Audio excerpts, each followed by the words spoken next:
अध्यक्ष महोदय, पुणे महानगरपालिका जर आज पाहिलं तर महाराष्ट्रामध्ये अण्णा माझ्यानंतर बोला लगेच अण्णा माझ्यानंतर आलो. आज या ठिकाणी पुणे महानगरपालिका जर पाहिलं तर महाराष्ट्रामध्ये 2 नंबरची महानगरपालिका मानली जाते. 1 नंबरला तिची लोकसंख्या वाढली होती, परंतु 2 गावं वगळल्यामुळे थोडी कमी झालेली आहे. आता जवळजवळ 524 स्क्वेअर मीटरची पुण्याची हद्द आहे. मुंबईची सुद्धा जवळजवळ तेवढीच आहे, परंतु मुंबईला कामगार 37,000 आहेत अध्यक्ष महोदय, आणि पुण्याला फक्त 11,000 कामगार आहेत, 11,600. जर आपण तफावत पाहिली तर पुण्याच्या कामगारांना 35 ते 50 हजारापर्यंत झाडणकाम दिलं जातं, परंतु प्रत्यक्षात मात्र कॉन्ट्रॅक्टर 1-1 लाख स्क्वेअर फूट त्या कामगारांच्याकडून काम करून घेताना आम्ही पाहतो. मग त्यामध्ये कर्मचारी प्रश्न एकच विचारायचा आहे की पुण्यामध्ये एकूण 6 महिन्यामध्ये जर कचरा उचलण्याचं टेंडर दिलेलं पाहिलं तर 1,20,000 रुपये एका टेम्पोला देतात. त्या टेम्पोची किंमत फक्त 6 महिन्यामध्ये फिटू शकते. तर महानगरपालिका 1,20,000 रुपये एका टेम्पोला भाडं देते का?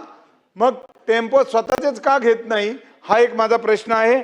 आणि दुसरा प्रश्न आहे की पुणे महानगरपालिकेच्या हद्दीमध्ये जर एवढी मोठी महापालिका आहे तर मागच्या वर्षी सुद्धा हा प्रश्न आम्ही विचारला होता. त्यावेळेस उत्तर दिलं होतं माननीय मंत्री महोदयांनी की कामगारांची संख्या पूर्ण केली जाईल. 1 वर्षानंतर सुद्धा त्या भागामध्ये त्या गावांच्या मध्ये तेवढे झाडणकाम दिलेलं नाहीये. आज जवळजवळ 55 गावा पुणे महानगरपालिकेमध्ये समाविष्ट झालेत. मग त्या ठिकाणच्या प्रत्येक गावातल्या प्रत्येक झाडणकाम भागात होणार का, आणि त्यासाठी पाहिजे तेवढे कर्मचारी पुणे महानगरपालिका किती दिवसात? मंत्री महोदय. अध्यक्ष महोदय, आपला जो कचरा उचलणं आणि झाडणकाम या संबंधीचा एरिया आपला खूप वाढला. आपण हद्दवाढ जेवढी केली, जेवढे गावं घेतली अध्यक्ष महोदय, ही वस्तुस्थिती आहे अध्यक्ष महोदय की कचरा व्यवस्थापनच्या बाबतीमध्ये अजून पण सिस्टीम महानगरपालिकेची या ॲडिशनल भागामध्ये लागलेली नाही आहे. ही वस्तुस्थिती अध्यक्ष महोदय. आपल्याकडे आत्ता कर्मचाऱ्यांची पण कमी आहे अध्यक्ष महोदय.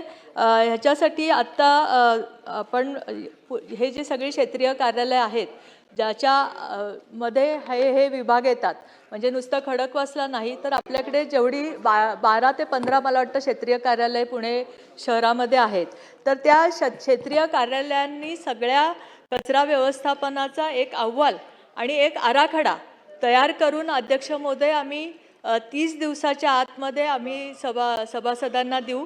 त्यांच्या क्षेत्रीय कार्यालयाचा आराखडा, आणि त्याच्यामध्ये अध्यक्ष महोदय त्यांनी कचरा गोळा करण्याची जी व्यवस्था असेल ती व्यवस्था, गाड्यांची व्यवस्था, त्यांचे कचरा कलेक्ट करण्याचे जे पॉईंट्स आहेत ते कुठे कुठे आहेत, त्यांचं कचरा प्लॅन्टची अवेलेबिलिटी काय आहे, त्यांच्याकडे किती कचरा निर्मिती होतो, किती कचरा तिथे त्यांचा जिरवला जातो त्या वॉर्ड ऑफिसमध्ये, आणि त्याचप्रमाणे तिथे काही जागा उपलब्ध आहेत का की नव्याने प्लॅन टाकण्यासाठी, या सगळ्या गोष्टीचा त्यांनी अहवालामध्ये समावेश करतील अध्यक्ष महोदय, आणि सदस्यांना आम्ही 30 दिवसामध्ये तो अहवाल देईल. दुसरा विषय सदस्यांनी विचारला जे काही भाड्यासंदर्भाचा, तर अध्यक्ष महोदय मी माहिती घेऊन त्यांना ती माहिती पटलावर ठेवेन. ठीक आहे. सुनील भाऊ कांबळे.